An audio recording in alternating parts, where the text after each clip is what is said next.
Hood hood சுழற்காற்றின் காரணமாக நாட்டின் பல பகுதிகளில் மழை பெய்யக்கூடிய சாத்தியக்கூறுகள் தென்படுவதாக வளிமண்டலவியல் திணைக்களம் எதிர்வு கூறியுள்ளது.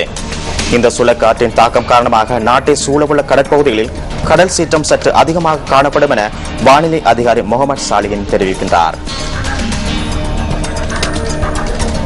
அவரை தொடர்பில் நாம் இணைத்துக் கொள்கின்றோம். வணக்கம். வணக்கம் சார்.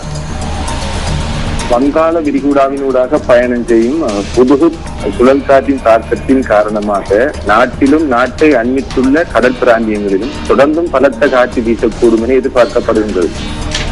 மத்திய சப்ரகமுக மேல் மாகாணங்களின் பல இடங்களிலும் காலி மாத்துறை மாவட்டங்களிலும் மழை அல்லது இடியுடன் கூடிய மழை பெய்யும்.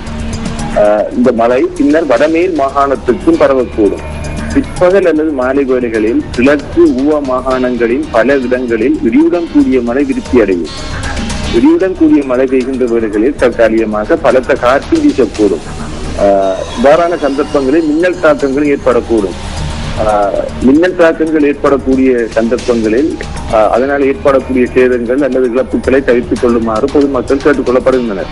கடல் பிராந்தியங்களை பொறுத்தவரையில் நாட்டை சூழ உள்ள கடற்பிராந்தியங்களில் மழை அல்லது இடியுடன் கூடிய மழை பெய்யும். பொதுவாக நாட்டை சூழ உள்ள கடற்பிராந்தியங்கள் முழுவதிலும் காற்று மணித்தியாலத்திற்கு 20 முதல் 40 கிலோமீட்டர் வேகத்தில் தென்மேற்கு திசையிலிருந்து வீசும்.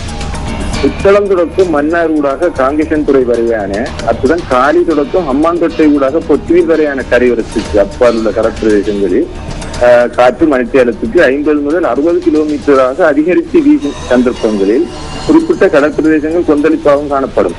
பொதுவாக கரையோரத்திற்கு அப்பால் உள்ள அகல பிரதேசங்களில் தான் கொந்தளிப்பு நிலைமை காணப்படும்.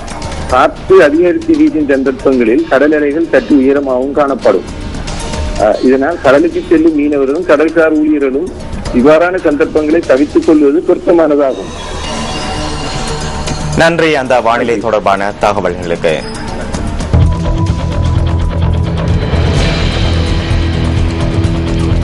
தொடரும் மழை காரணமாக நேற்றிரவு 7 மணி முதல் இன்றிரவு 7 மணி வரையான காலப்பகுதியில் 10 மாவட்டங்களுக்கு மண் சரிவு மற்றும் மண்மேடு சரிவு அபாய எச்சரிக்கை விடுக்கப்பட்டுள்ளது.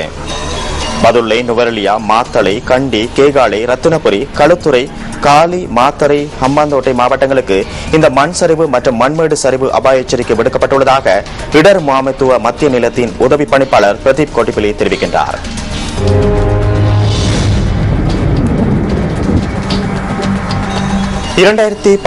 ஆண்டு காப்போத உயர்தர பரீட்சையில் தோற்றிய மாணவர்களை பல்கலைக்கழகங்களுக்கு சேர்த்துக் கொள்வதற்கான நடவடிக்கைகள் முன்னெடுக்கப்பட்டுள்ளதாக பல்கலைக்கழகங்கள் மானியக்குழு ஆணைக்குழு தெரிவித்துள்ளது. மாணவர்களை பல்கலைக்கழகங்களுக்கு இணைத்துக் கொள்வதற்கான நடவடிக்கை முன்னெடுக்கப்பட்டு வருகின்ற அதேவேளை சில மாணவர்கள் பல்கலைக்கழகங்களை மூடுவதற்கான நடவடிக்கையில் ஈடுபடுவதாக பல்கலைக்கழகங்கள் மானியக்குழு ஆணைக்குழுவின் தலைவர் ஷனிகா ஹிரும்புரேகம தெரிவித்துள்ளார்.